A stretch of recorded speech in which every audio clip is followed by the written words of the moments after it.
Olá, eu sou Carlos Marcelo, esse é o podcast do Pensar, o seu espaço no estado de Minas para ideias, livros e discussões de temas da atualidade. Hoje a gente vai falar de literatura. A gente está recebendo aqui, nos nossos estúdios, duas autoras de livros bastante elogiados que foram publicados nos últimos anos, um ano passado e um outro nesse ano. A gente vai conversar hoje com a Fernanda Teixeira Ribeiro, autora de Cantagalo, um dos livros mais elogiados desse primeiro semestre, um romance lançado pela Todavia. E a gente vai falar também com a Lígia Gonçalves Diniz, que lançou um dos livros mais elogiados do ano passado, um livro de não ficção chamado O Homem Não Existe, Masculinidade, Desejo e Ficção. Gente, vocês são muito bem-vindas aqui ao nosso podcast, é um prazer estar com vocês. Obrigada, Carlos. Obrigada. A gente vai começar falando com a Fernanda sobre a origem de Cantagalo. Para quem não sabe, esse é um livro ambientado numa fazenda no sul de Minas, né? E que a gente fez uma entrevista antes para o Pensar, para a edição impressa do Pensar e também no nosso edição do site, que é muito baseado não necessariamente em histórias reais, mas nas suas lembranças da sua infância, né? Me conta um pouco então da tua trajetória, você que nasceu em Uberaba, mas que viveu no sul de Minas, também no Alto Paranaíba, e depois se mudou para São Paulo. Como é que essa vivência se reflete em Cantagalo? Então, eu nasci em Uberaba. Eu fui em Uberaba só para nascer, como se diz assim, que meus pais moravam em São Gotardo, e aí eu fui criada lá, que é uma cidade daquela região do Alto Paranaíba. Depois eu voltei para Uberaba e por volta dos 18 anos eu fui para São Paulo. Mas assim, essa coisa da infância, de Minas, sempre ficou assim na minha cabeça. E essa ideia de escrever o Cantagalo, eu fui fazer outras coisas da minha vida, fui para a área de ciências biológicas, assim, um negócio meio que parece nada a ver, assim, tal, mas eu acho que não é. E aí eu fui tendo, assim, esse desejo de escrever, sempre gostei de escrever, mas de fazer algo, assim, um romance mesmo, estruturar. E por volta, assim, de 2019, 2020, eu tinha feito aquele curso da Casa das Rosas, que é o CLIP, que tem lá, é um curso que... É um curso gratuito, assim, para escritor, que a Casa das Rosas dá todos os anos. E aí, nisso, eu fui, assim, tendo esse incentivo, né, para desenvolver o romance. E ele começou, assim, que eu tinha uma história de família, que eu tinha rascunhado um conto, que essas coisas curiosas, assim, de Minas, que era de antepassados meus que... Nasceu um menino e o pai comprou um galo para dar de presente para ele. E a casa da família se assombrou depois que esse galo chegou lá. É uma história que é contada, assim, de família. E eu achava essa história curiosa. E aí eu rascunhei ela, ficou isso guardado por muito tempo e depois eu comecei a pensar, não, eu vou começar a desenvolver algo a partir disso daqui. Eu não sabia se ia ser conto, se ia ser um romance, apesar de que eu sempre, a minha identificação é com prosa longa. Aí eu comecei a rascunhar a partir daquilo ali. Eu pensei uma visita familiar, aí o que se dava ali no meio daquela visita. Mas, assim, tudo em termos de enredo primeiro. A parte ali de trabalhar a linguagem, tudo veio muito depois, assim. Aí eu comecei a pensar essa história dessa visita, aí esse galo, e aí a coisa foi se ramificando, assim. E aí que começa, né?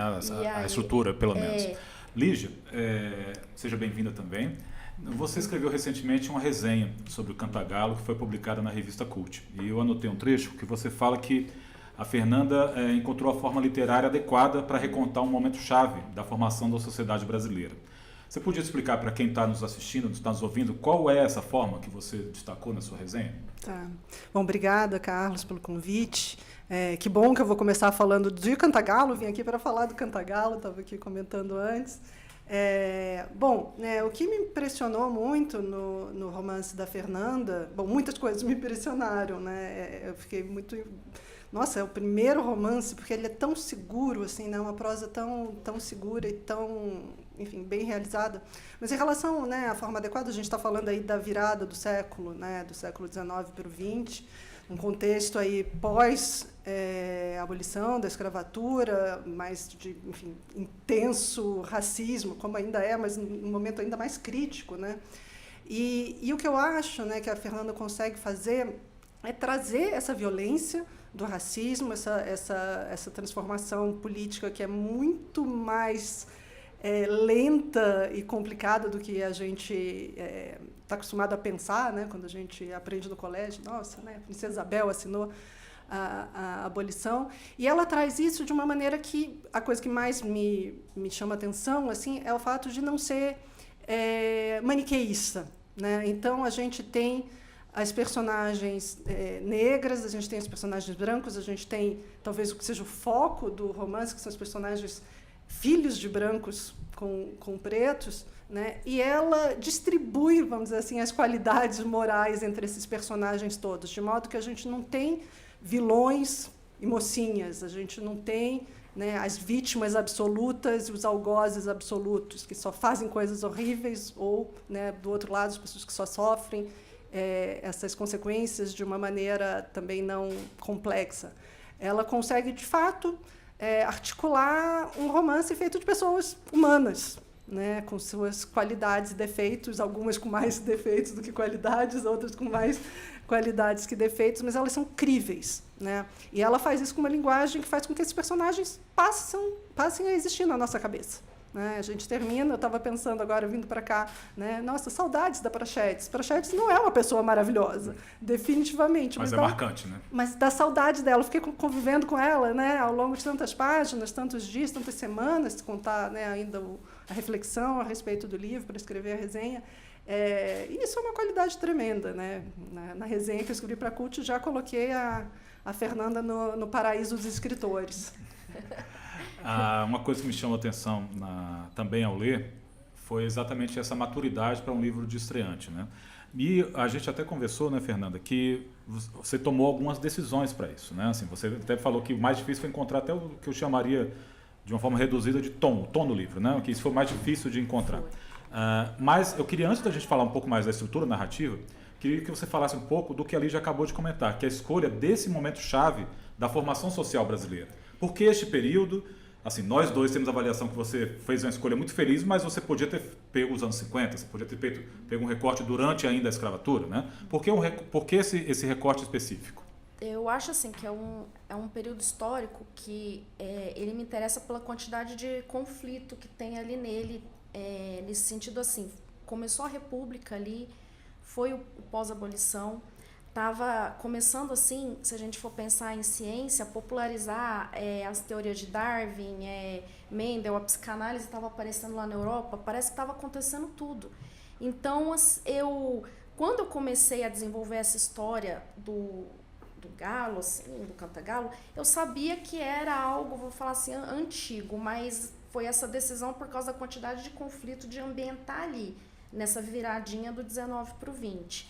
Aí e vem de um interesse pessoal também, nesse período. Eu acho que eu consumi muita literatura desse período também, então eu acho que eu tinha algo ali internalizado, uma vontade de falar disso também. Mas tem uma coisa que me chamou a atenção, que isso às vezes fica muito evidente em livros de escritores, não diria iniciantes, mas que estão no primeiro romance, que é quando eu digo que é quando a gente enxerga os andaimes, entendeu? A gente consegue enxergar a estrutura que está sendo montada e especialmente a pesquisa, né? Quando a pesquisa entra de uma forma muito forte. E isso para mim não é totalmente imperceptível no Canta-Galo. Assim, totalmente imperceptível. Né? Não sei se você concorda, Lígia. De que todo esse trabalho que você está dizendo, ele se reflete, ele foi convertido em literatura. Ele foi absorvido e convertido em literatura. Ele não foi.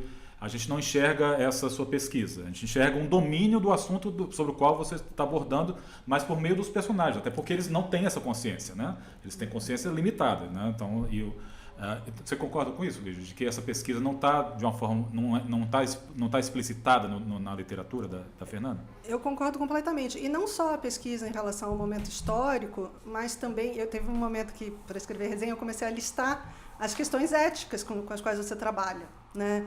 Desde, enfim, sei lá, desde a questão da violência que promove a mestiçagem, ou, enfim, uma parte da mestiçagem, pelo menos, né, que é fruto de violência, até a questão agora esqueci o nome da personagem, meu Deus, a Cantal, né, que tem ali uma questão de sexualidade, muito, não quero dar spoiler também, enfim, uma quantidade enorme, né, de questões éticas muito pertinentes ao nosso momento histórico agora, né, presente.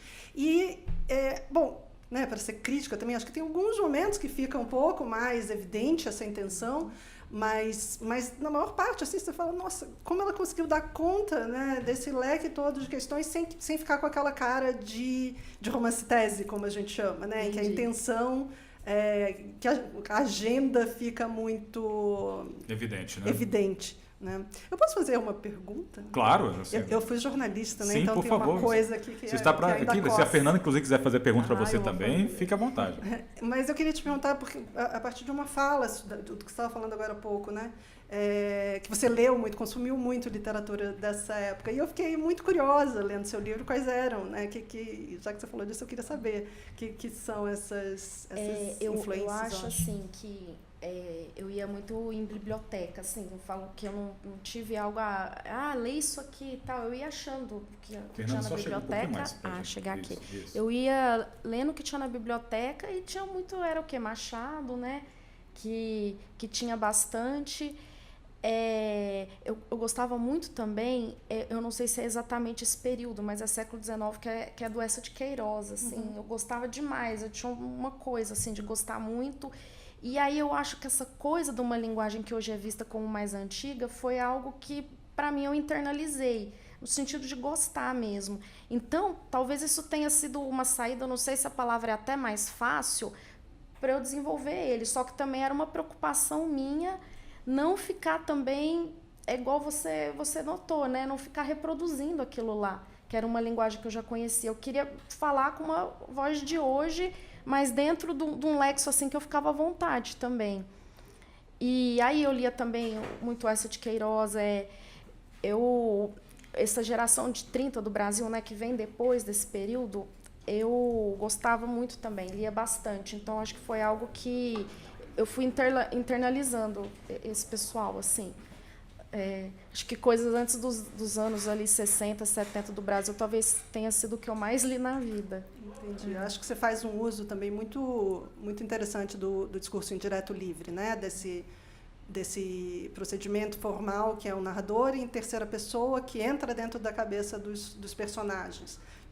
Quase imperceptivelmente. Tem capítulos que até eu voltava atrás para ver se aquele capítulo era em primeira pessoa, mas não era, que você consegue realmente entrar na cabeça e construir essa sensação para o leitor de que ele está, enfim, participando ali do domínio emocional do personagem. Né? Isso e tem momentos também dentro do próprio capítulo que ela alterna a voz narrativa, né? Assim, e de uma forma quase imperceptível também, parece que desliza, assim, não é... Assim, da primeira para a terceira pessoa, às vezes, e com a naturalidade, uma desenvoltura, na verdade, que realmente me impressionou também. Pois é, e que não é nem a primeira pessoa, né? Essa primeira pessoa em discurso indireto livre, né? Essa consciência que vai, enfim, interna, que de repente emerge pela página. Isso eu acho que foi muito explorado, por isso que eu perguntei, isso foi muito explorado pela literatura aí dessa virada. Eu pensei até em algumas coisas estrangeiras, Henry James me veio muito à cabeça. É completamente diferente, mas essa habilidade, né, e esse interesse em contar uma história a partir de como uma consciência pessoal está vivendo essa história. Né? Eu não sei se é isso que chama de digressão, acho que não, né? Não, digressão é outra coisa, né? Eu não sei os termos técnicos, não mas é algo que muito... Eu gosto de fazer e eu gosto de livro que faz isso. De você tá tendo uma história, aí entra o que aquele ali tá vendo, aí sai, vai ali pro que o outro personagem tá vendo também. Aí que é algo assim que como eu gosto de ler, aí eu fui fazendo também que aí tem um capítulo, aí lá mais pra frente você volta nessa história, mas da perspectiva do outro. É algo assim que eu acho que eu gosto primeiro, eu fui fazendo o que eu gosto primeiro como leitora, assim. Fernanda, a Lígia, na leitura do Cantagalo, e eu vou me permitir ler mais um trecho da crítica dela na revista Cult, ela destacou a dicção do livro, né? Assim, ela fala que você, em vez de copiar de forma banal a linguagem da virada do século, inventa um modo próprio de produzir em nós a sensação de estarmos lendo algo antigo e provinciano, né? Como é que você chegou nessa dicção? Ela foi sendo descoberta, assim, ao longo do livro. Se pega meus primeiros rascunhos, ela ainda não está presente ali. Eu senti assim, falando do enredo, assim, ele foi desenvolvido, não teve mudança de enredo. As ações que os personagens iam tomando, só que eu pensava assim, da linguagem, eu pensava assim, nossa, mas parece que essa pessoa não fala desse jeito. Era uma coisa que me incomodava e eu ficava ali pensando como que eles poderiam falar, e não apenas como eles poderiam falar, como que daria para narrar de um jeito que também casasse com a forma com que eles estavam falando. E eu me lembro que eu estava batendo cabeça com isso, e um amigo meu, que é um leitor crítico, eu até paguei ele para fazer a leitura crítica do livro, ele leu e ele falou assim, nossa, eu gosto muito da história, mas a linguagem está muito aquém, eu acho. E aí ele marcou um pedacinho e falou assim, eu até achei bonito que ele escreveu assim, seu bordado está aqui. Aí eu fui olhar, eu falei assim, nossa, eu acho que é meio isso, assim, eu vou começar a desenvolver a partir, o nome dele é Paulo Salvetti. Eu falei assim, eu vou começar a desenvolver a partir disso. E comecei a pensar, né, em cima daquilo ali também, porque como que poderia se dar, aí eu comecei a ir retrabalhando a linguagem e parece que eu achei, assim, foi uma coisa meio, não foi muito, agora sim, não, eu fui sentindo que estava. Tanto que da metade do livro para frente já estava encaixado na linguagem. Aí depois eu voltei tudo lá no começo e fiz de novo. Aí eu fiz muitas vezes o começo do livro, assim. Você refez, então? Nossa, eu acho que assim, porque eu guardava no corpo de e-mail, eu acho que deve ter umas 100 versões, assim, do primeiro capítulo. E é um negócio engraçado, que eu ficava tanto retrabalhando ela, que a última versão eu joguei ela toda fora e fiz outra, assim. Já estava memorizado, né? Assim.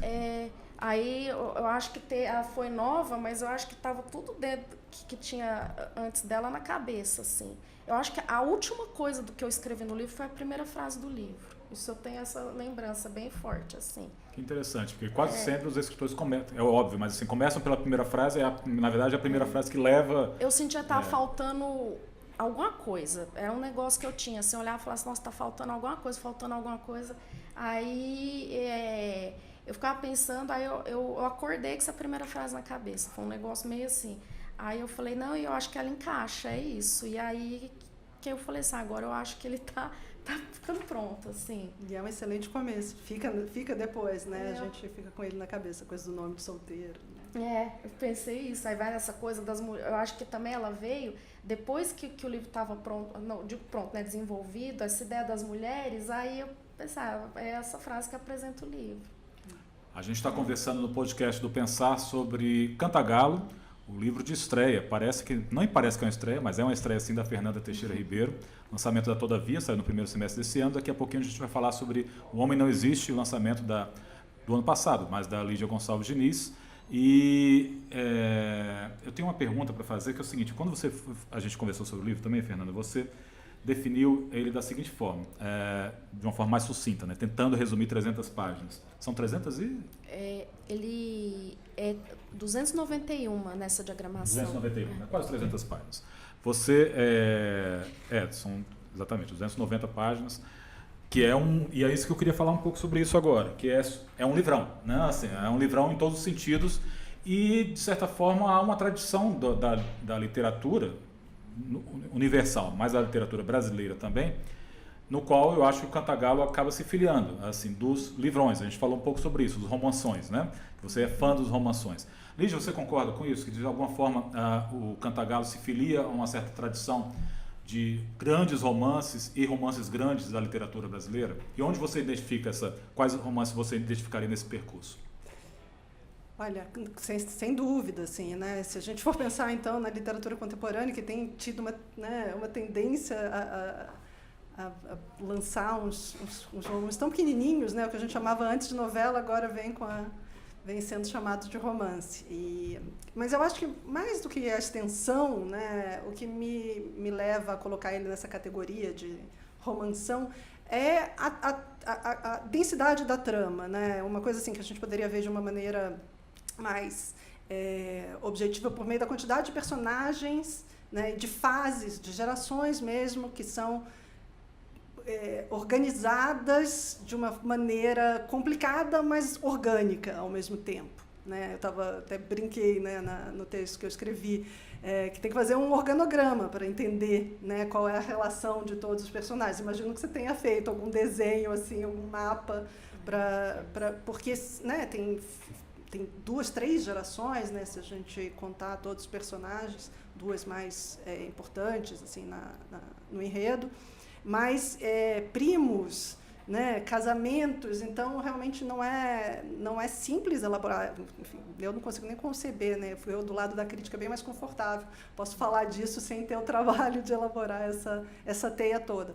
Então eu acho que vem aí sim, né, nessa tradição que por isso também eu estava falando com a Fernanda pensando em influências estrangeiras, porque eu acho que vem muito aí, bom, penso, sei lá, no Tolstói, né, da Ana Karenina, né? Claro, é um romance muito mais longo, mais denso em outros sentidos, mas assim, promove, né, essa conversa entre vários personagens. E eu acho que no Brasil, nossa, assim, né, de supetão, o que a gente tem nessa... Eu acho que o Érico Veríssimo, né, de certa Érico forma, Veríssimo, sagas, Jorge Amado Jorge Amado foram nomes que você identificou, né? Que eu li muito a vida inteira. É. Acho que Érico Veríssimo, assim, eu li bastante.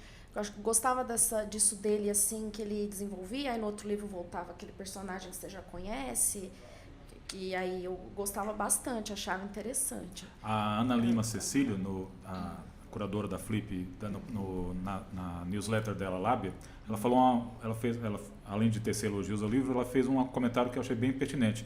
Ela falou que é uma dessas histórias que parece ter o Brasil inteiro. Terra, família, costumes, escravidão, miscigenação, religião, poder.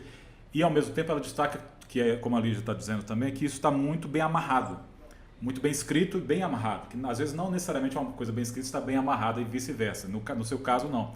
As duas coisas elas conversam, mas conversam também dentro de uma tradição, e agora, né, esse comentário, a gente percebe que vem da sua formação como leitora.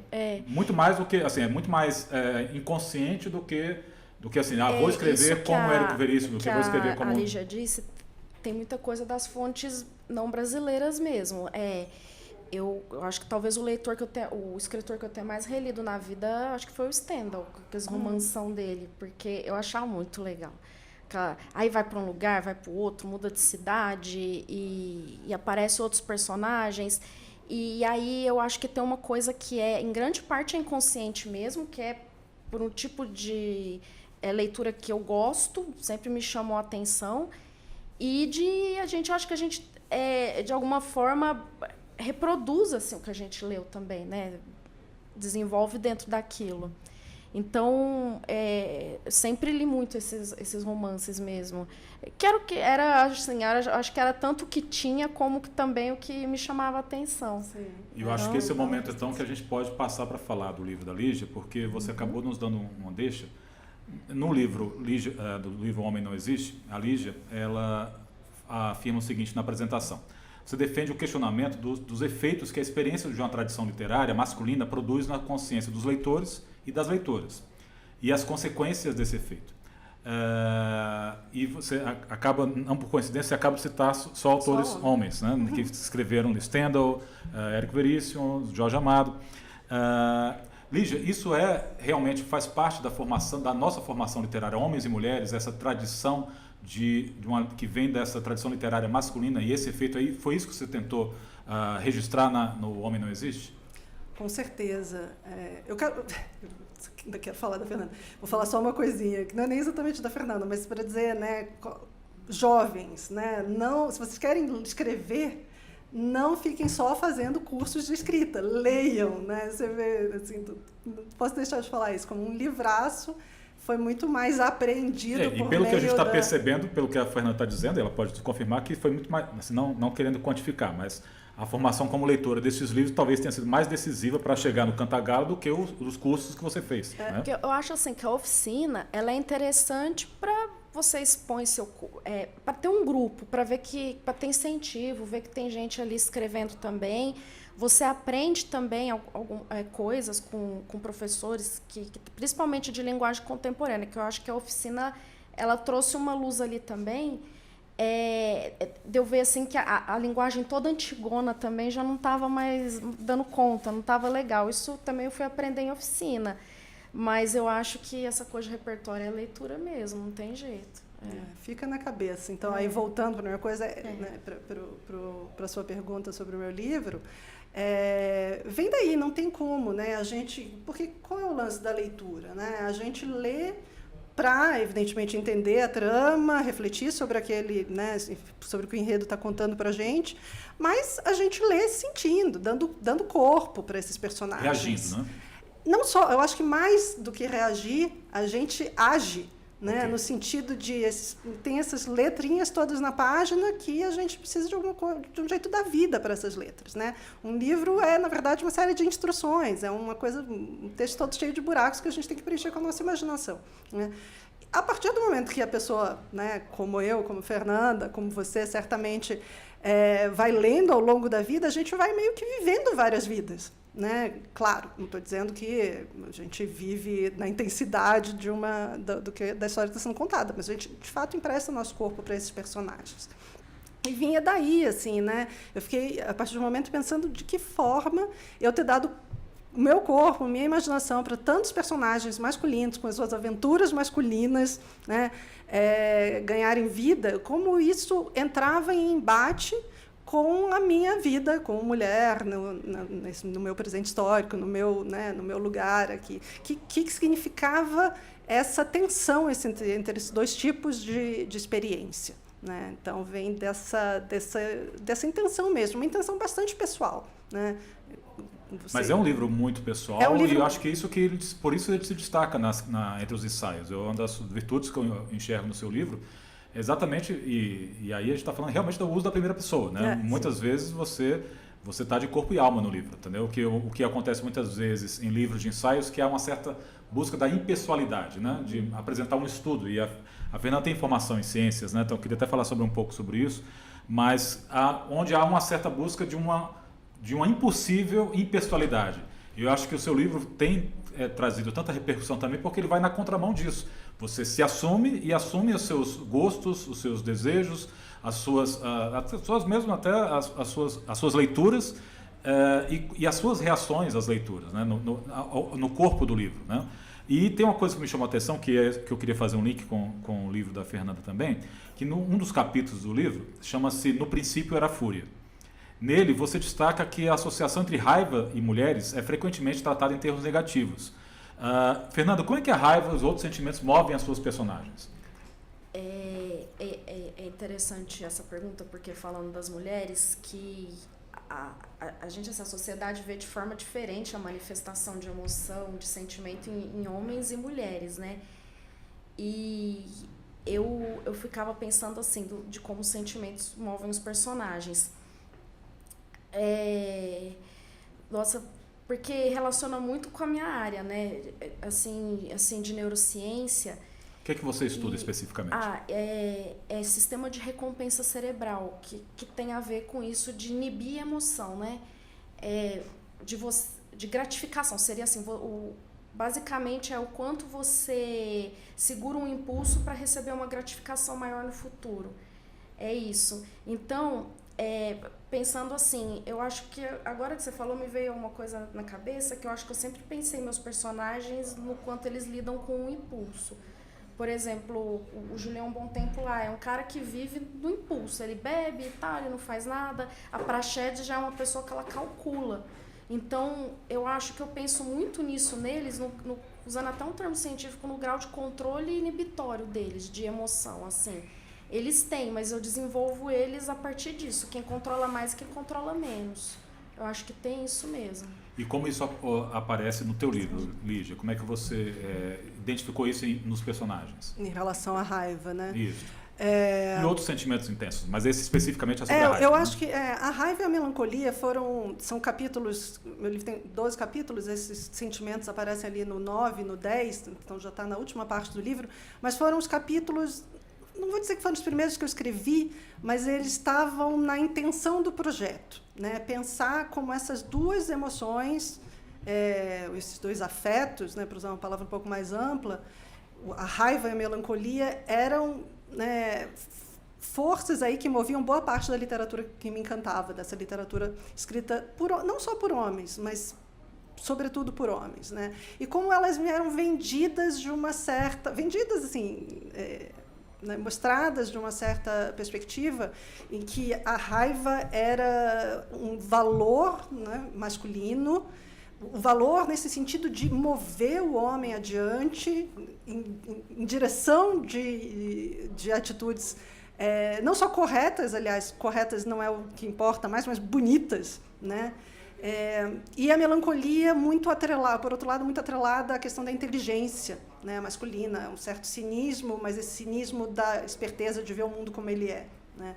Então eu fui criado, sei lá, eu me lembro adolescente, assim, né, pensando que raiva era uma coisa linda, né, e que a melancolia também era uma coisa linda. E essa ideia da beleza, eu acho que é o mais importante, né, não é exatamente uma Você cita educação. até o Anger is a Energy, do P.I.L., do John Lydon, da música. Você lembra de que a raiva é uma energia, né? Exatamente, e né, imagina, a gente sabe disso na vida cotidiana, você está com raiva, você é movido à ação, né.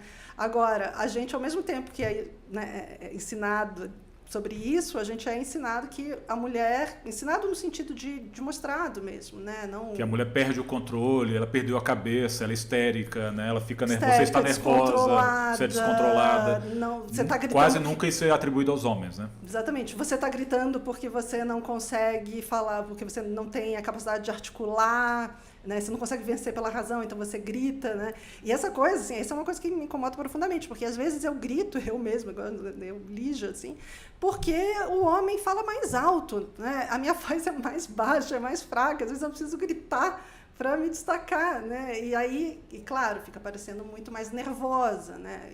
Enfim, então tem várias, como que a gente fala isso? Desigualdades aí no modo como esses afetos que eu fui, né, que eu sempre achei lindos, né, e quando eu colocava, né, em ação esses afetos, eu era chamada de chata, muito tristonha. Do que no homem é lido como assertividade, ele é assertivo, ele sabe o que quer, mulher ela é nervosa, não mexe com ela não, tem essa diferença mesmo. E a gente pensa muito nisso, assim, nos discursos corporativos, né, no discurso de uma psicologia mais cotidiana, mas está nesses livros, né? É isso, né?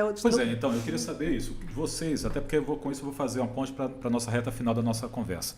O que mais incomoda vocês, mulheres, em livros, em personagens femininos escritos por homens? O excesso de sentimentos sem graça. Tipo, exemplos. Tipo o pudor, vergonha é um sentimento até mais interessante, mas a afetividade maternal, né? Não necessariamente de uma mãe, mas o cuidado excessivo, né? A mulher como esse ser que cuida.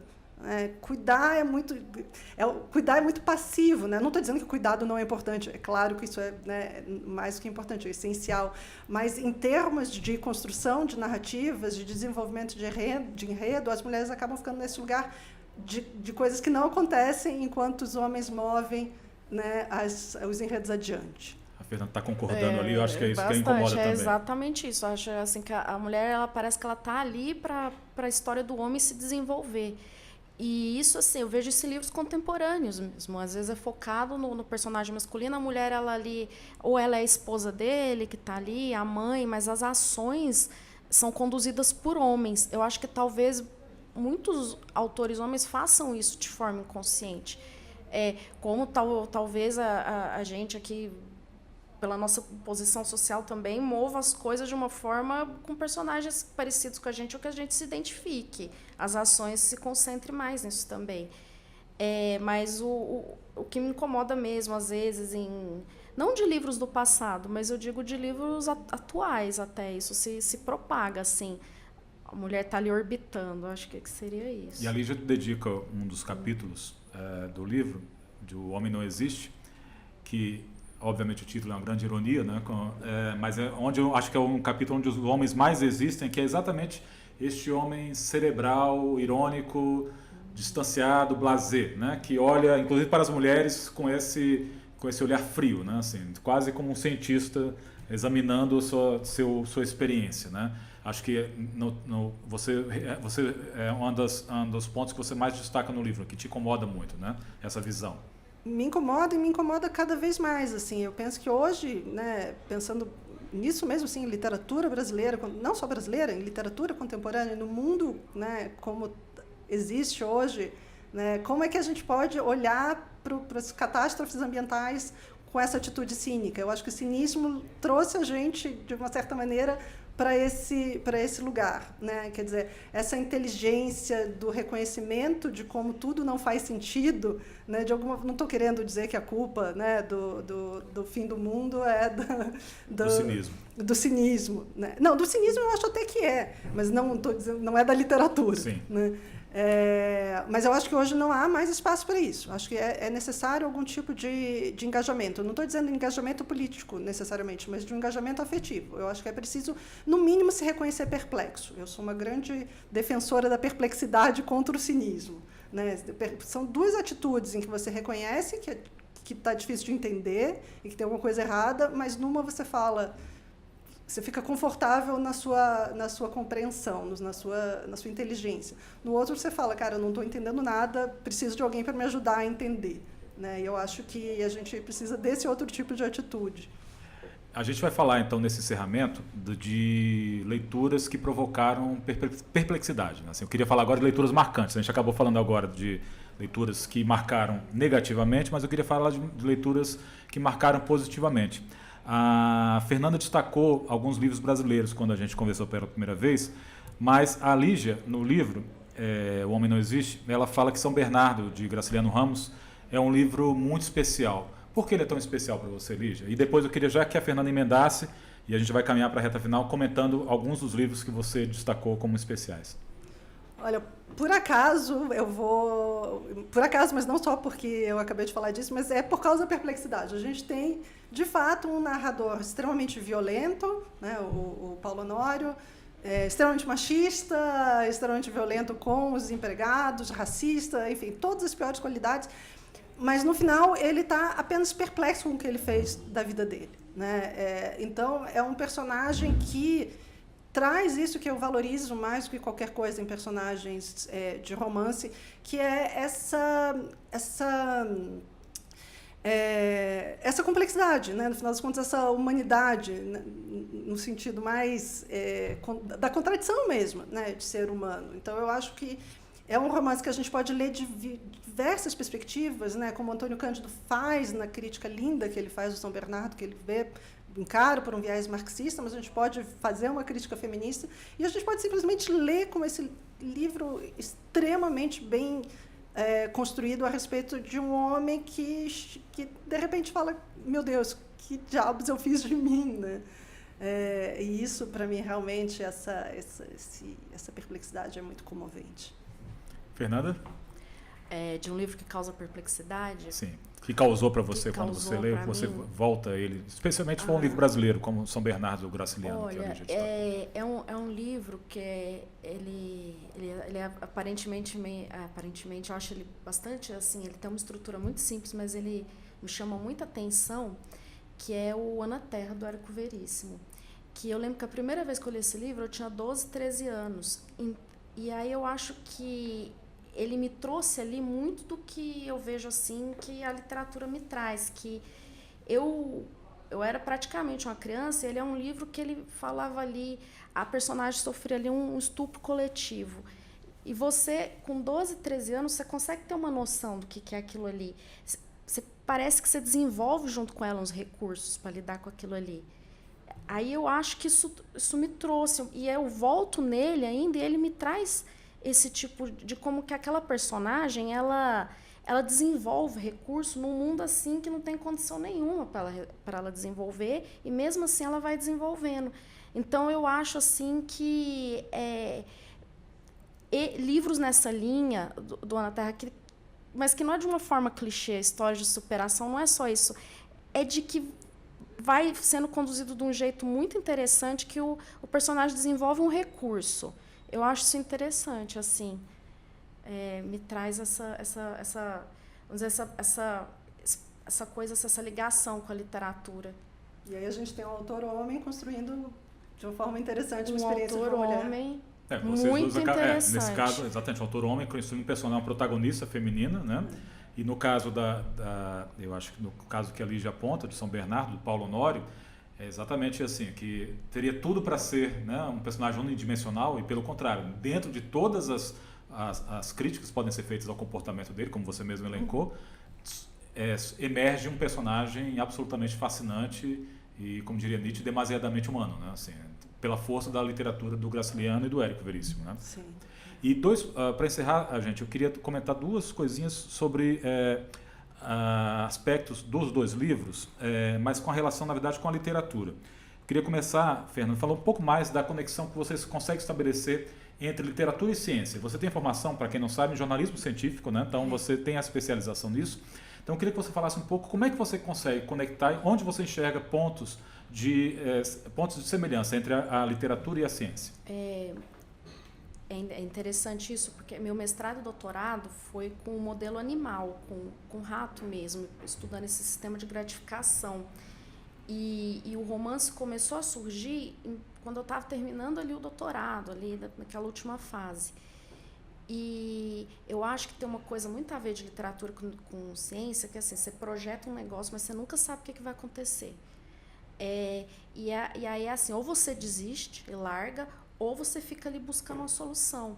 E eu acho assim que tudo que eu fui desenvolvendo no Cantagalo mesmo, eu tentava achar uma solução. Eu pensava assim, nossa, mas tá esquisito isso aqui que esse personagem está querendo fazer, tá pensando. Então eu pensava uma coisa que fosse verossímil mesmo. Igual às vezes você pensar uma hipótese, você pode pensar qualquer coisa, mas daí você provar, né?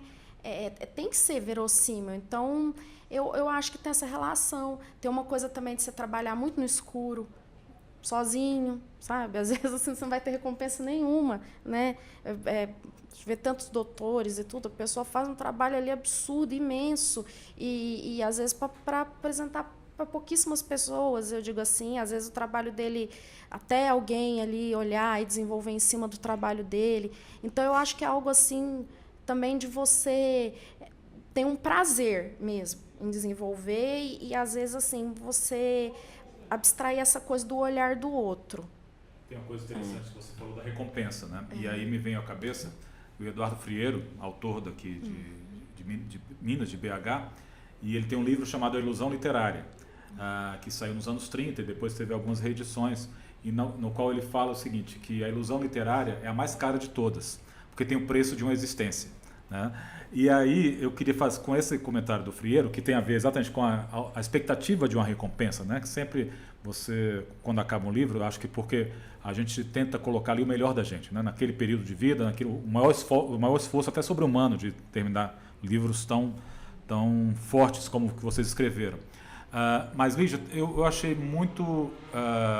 eu aprendi muito com o seu livro com a questão da relação da psicanálise com a literatura.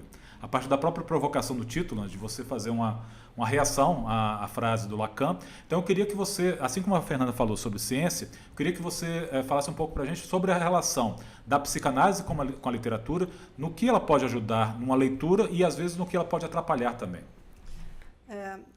Quando eu lancei o livro, a Vera Iaconelli falou que estava lendo e gostando, eu falei, por favor, não lê, você vai achar um monte de erro, né? Porque eu não sou definitivamente nem sequer uma especialista, nem perto de uma especialista em psicanálise. É uma leitura que eu gosto de fazer, mas mesmo dentro da teoria literária não é um caminho que eu sigo. Então, eu acho que no livro eu também tentei, mas eu reconheço, né, que o discurso psicanalítico é um dos discursos culturais mais influentes aí ao longo do século XX. Então, foi um pouco ou bastante nesse sentido que eu fui perseguir o que é psicanálise. Porque, né, falar da relação homem e mulher, né, relação entre gêneros, sem falar da psicanálise, ia ser muito estranho, né? Então, talvez... Mas, em relação, né, a essa relação com a literatura, eu acho que há duas coisas que unem as duas coisas profundamente, né? Dois aspectos que unem as duas dimensões. O primeiro é a dimensão da narrativa, né? Quer dizer, são duas tentativas, dois esforços, duas experiências de transformar realidade em narrativa, né? Mesmo que seja uma realidade, no caso da ficção, uma realidade inventada, uma realidade imaginada, mas transportar um mundo inteiro para uma forma linguística, né, que não é nada óbvio. Né? Você reduz um mundo transformando ele em texto para que esse mundo seja novamente expandido na cabeça do leitor, no caso da literatura. Então, tem esse esforço de lidar com a linguagem, transformar mundo em linguagem, né? Transformar a experiência complexa em linguagem. E a outra questão que está relacionada a essa, né, mas é esse foco na consciência humana. Né? Claro, a psicanálise vai jogar com as emergências aí do inconsciente ou do real lacaniano na consciência, na fala, mas o ponto de que significa isso de experimentar o mundo, né? O que significa ser gente, né? Ou indo para algumas incursões mais experimentais, o que significa ser um animal, né? Experimentar sensorialmente o mundo, tentar compreender o mundo. São duas formas de proceder a essa mesma investigação também. Né? Então, é uma ligação muito, muito íntima, mas, para mim, sempre muito mais nesse sentido cultural, né? Mais do que no sentido de pensar a psicanálise como uma explicação científica para como, né, a gente funciona. Isso eu deixo para os cientistas, ou para os psicanalistas, ou para os psicólogos de outras vertentes. Né? Me interessa realmente como discurso cultural sobre essas experiências. Bom, então, com essa análise da Lígia sobre a relação da psicanálise com a literatura, ou especificamente como ela desenvolveu isso no livro, eu queria convidar vocês a ler Lígia Gonçalves Diniz, O Homem Não Existe, Masculinidade, Desejo de Ficção, lançamento da editora Zaha, selo da Companhia das Letras.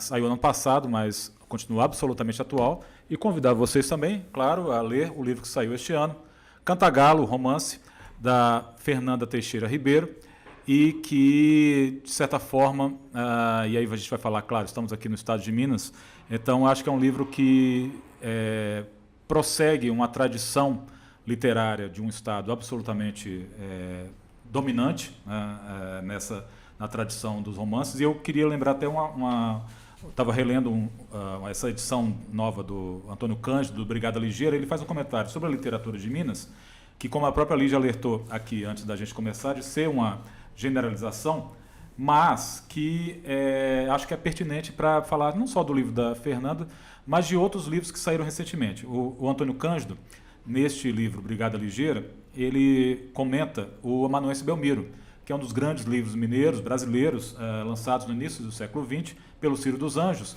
E no comentário dele sobre o Amanuense Belmiro, ele abre um pouco o leque para comentar sobre a literatura feita em Minas Gerais no início do século XX. Ele fala: são livros que lidam com os problemas do homem num tom de tal modo penetrante que autor e leitor se identificam num admirável movimento de afinação. Não são livros que se imponham de fora para dentro, vibrantes, cheios de força. Insinuam-se lentamente na sensibilidade até se identificarem com a nossa própria experiência. Eu só vou me permitir a heresia de discordar do Antônio Cândido, porque eu acho que o livro, por exemplo, da Fernanda, ele é cheio de força, ele tem essa força inerente, mas eu acho que ele tem, e isso o livro da Lígia traz também, apesar de serem duas linguagens obviamente muito diferentes, está falando de ficção e de não ficção, mas são dois livros que a gente reconhece esses movimentos de afinação.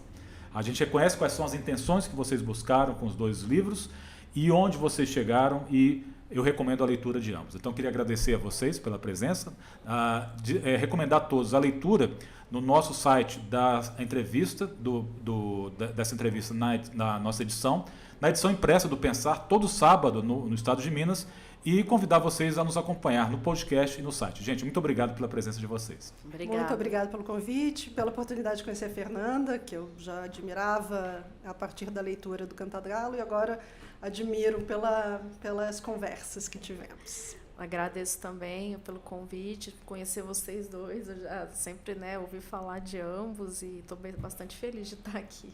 É isso, é só o começo. Que espero que vocês voltem com outros livros aqui para a gente conversar mais sobre ideias, livros e literatura. Obrigado, gente. Um abraço.